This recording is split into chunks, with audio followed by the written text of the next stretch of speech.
Clyde guy. I'm a Clyde guy. You don't sound like it. I am. I'm Coach Clyde's biggest fan until it comes to him and I competing against throwing off, the throw off. Yeah, my mind's on Clyde. Yeah. You ain't won me over yet. All right.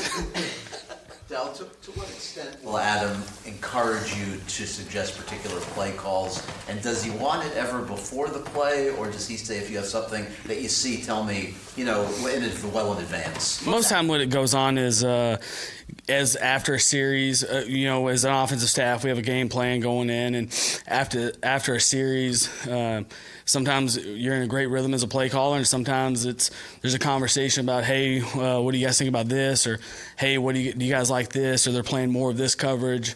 You guys think we should get to that? There's definitely those conversations throughout a game with Coach and the whole offensive staff.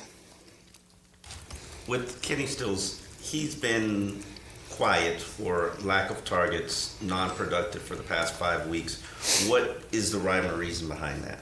It sounds like before I came in here he wasn't that quiet, but no, Kenny's asked to do a job. He fulfills a role for us. As a receiver, you can't control where the ball goes, and as a quarterback, the coverage dictates it. So sometimes the ball goes his way. There's a lot of pass routes that he's designed to get. That he's number one, the progression, obviously, and that sometimes it goes that way, sometimes it doesn't. But he's the only healthy receiver you guys have, only healthy starting receiver, and he's still not involved that much. We have 3 starting healthy receivers most of the time. From the start of the season? Yeah. Yes.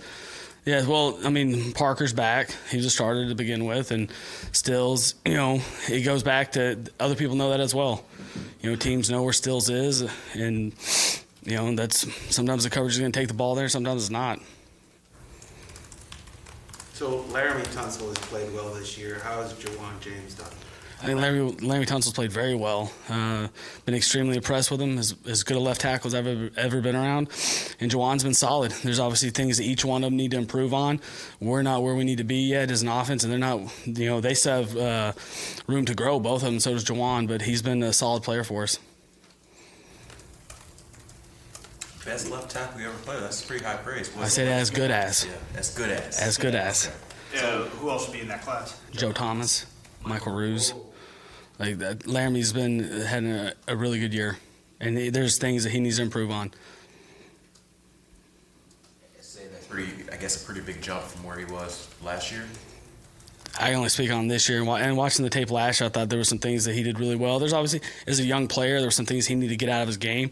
We're still working hard to eliminate some penalties and consistency with technique, but he's a really good player, and we expect him to keep getting better. All these plays, red zone plays during training camp for Mike Gesicki, it has not translated during the season. Why? That's such a broad question. It's a valid question. There's things that we put in the game plan. Tried to throw a fade against Tennessee. Didn't execute it well. The quarterback didn't execute it well. He didn't execute it well. And there's things that each week that are up. They just haven't got to it. We probably need to get in the red area some more. And, we're not doing as well as we need to in the red area. We lack a lot there. We need to be better with execution. And, Mike's always part of the thought process. And sometimes the ball, sometimes we get the plays called for him, and, we just haven't lately. And it's not, sometimes it's based on coverage. Sometimes it's based on the matchup. Is it trying to get the ball to Kenyon more, or, trying to run the ball more, a wildcat package more. But Mike's still a thought process there, and we need to do a better job of getting him the ball down there. With Kenyon Drake, obviously you guys have figured out the right way, or maybe people disagree with that, in terms of how you utilize him. But how now does the shoulder injury impact that, or amount of carries or touches, or how you use him? Yeah, it's like every other player. What he can tolerate, we're going to give him. He played really well last week and made plays for us, and he needs to, we've talked about it in here, step up and make some plays with some guys that have gone down. He's a guy that can get the ball in the end zone for us. He scored twice last week, and, the open field stuff, he's explosive, and, as long as he can go, as long as he be out there, he's a competitor. He'll play through stuff, and at this point of the year, everyone's banged up and everyone's sore, and if he can go, we're going to give him the ball. Where's Isaac Asiata in his development? Right now he's on the show team stuff and scout team stuff, and we've been pleased with his effort in getting better. He's not obviously in the starting lineup right now, and the injuries. You have to keep developing your young players, and you have to develop young linemen specifically, and he's done a nice job doing everything we've asked him to do at this point. And if things continue to happen the way they are, then at some point he may get a chance to play. He's seen more advanced in run blocking in preseason. Sure. Is he Isaac Asiata is Yes. more advanced in run blocking in preseason? Is that part of his game NFL ready as opposed to pass protection? It's hard for me to speak on that. I think it's, for the most part, young players do better run blocking than they do pass blocking in the NFL in an early age. But he's done a good job in the show team stuff. And sometimes until you actually get to see something with your own eyes, and for me, like, to get him out there and actually go into real competition on a Sunday, it's hard for me to predict what it's going to be. But I would say to this point, his strength is run blocking over pass pro.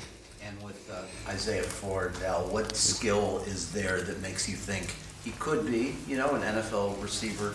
He's crafty. He's got some. He's an aware guy. He's intelligent. I think that's his biggest asset. He's the guy that's always in the right spot. He does things the right way.